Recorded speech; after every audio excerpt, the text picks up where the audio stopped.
পয়লা জুলাই ভারতের বিশিষ্ট চিকিৎসক তথা সমাজসেবী তথা পশ্চিমবঙ্গের প্রাক্তন মুখ্যমন্ত্রী ডক্টর বিধানচন্দ্র রায়ের জন্মদিবস এবং প্রয়াণ দিবস।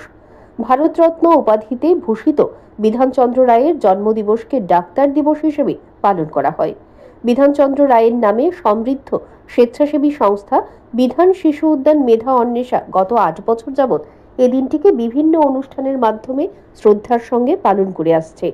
অন্যান্য বছরের ন্যায় এবছরও বৃক্ষরোপণের মাধ্যমে দিনটিকে পালন করল বিধান শিশু উদ্যান মেধা অন্বেষা। বুধবার কলকাতা সল্টলেক স্থিত ত্রিপুরা ভবনে এই উপলক্ষে বৃক্ষরোপণ করা হয়। এই অনুষ্ঠানে উপস্থিত ছিলেন কলকাতার ত্রিপুরা ভবনের joint resident commissioner Rameswar Chakraborty, engineer Chunchun Jamatia ও মেধা অন্বেষার ত্রিপুরা রাজ্যের কনভেনার তথা বিশিষ্ট সমাজসেবী ও শিক্ষক মনোজ রায়। অনুষ্ঠানে সল্টলেক ত্রিপুরা ভবনের সমস্ত কর্মচারীরাও উপস্থিত ছিলেন। প্রসঙ্গত, গত 5 বছর যাবৎ মনোজবাবু বিভিন্ন অনুষ্ঠানে সল্টলেকে ও প্রিটোরিয়া স্ট্রিট স্থিত ত্রিপুরা ভবনে বিভিন্ন ফুল ও ফল গাছের চারা রোপণ করে আসছেন নিজে অর্থ ব্যয় করে। এরপর বৃক্ষরোপণ কর্মসূচি অনুষ্ঠিত হয় প্রিটোরিয়া স্ট্রিট স্থিত ত্রিপুরা ভবনে। সেখানেও বিভিন্ন ফল ও ফুলের চারা রোপণ করা হয়। অনুষ্ঠানে উপস্থিত ছিলেন কলকাতার নিউজ নয়া ভারতের চিফ এডিটর স্বপন দাস, ভবনের রেসিডেন্ট যুগ্ম কমিশনার রামেশ্বর চক্রবর্তী সহ ভবনের কর্মীবৃন্দ।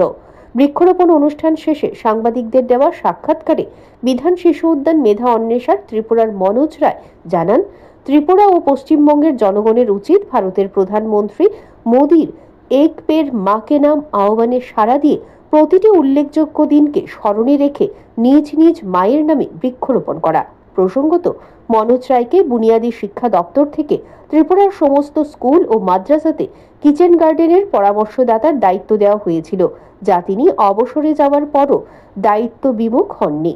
এই উপলক্ষে এদিন এ বিষয়ে জানান মনোজবাবু। 1 জুলাই ডক্টর বিধানচন্দ্র রায়ের জন্মদিন, এছাড়া এখন চলছে বিশ্ব পরিবেশ মাস। এই উপলক্ষে আমি বিধান শিশু উদ্যান মেধা অন্বেষার পক্ষ থেকে কলকাতার প্রিটোরিয়া স্ট্রিট স্থিত ত্রিপুরা ভবনে কয়েকটি ফলের গাছ লাগিয়েছি। মাননীয় প্রধানমন্ত্রী নরেন্দ্র মোদী বলেছেন যে এক পেড় মা কে নাম, তেমনি ত্রিপুরার মুখ্যমন্ত্রী অধ্যাপক ডক্টর মানিক সাহাও বিভিন্ন বিদ্যালয়ে কিচেন গার্ডেনকে উৎসাহিত করছেন। আশা করব পশ্চিমবঙ্গের মুখ্যমন্ত্রী শুভেন্দুবাবুও পশ্চিমবঙ্গে বৃক্ষরোপণে উৎসাহ করবেন সবাইকে। আমার সঙ্গে আছে কলকাতার ইভিএম নিউজের স্বপনবাবু এবং ত্রিপুরা ভবনের কর্মচারীবৃন্দ। নমস্কার, আমি মনোজ রায়, বিধান শিশু উদ্যান মেধা অন্বেষা রাজ্য কনভেনার।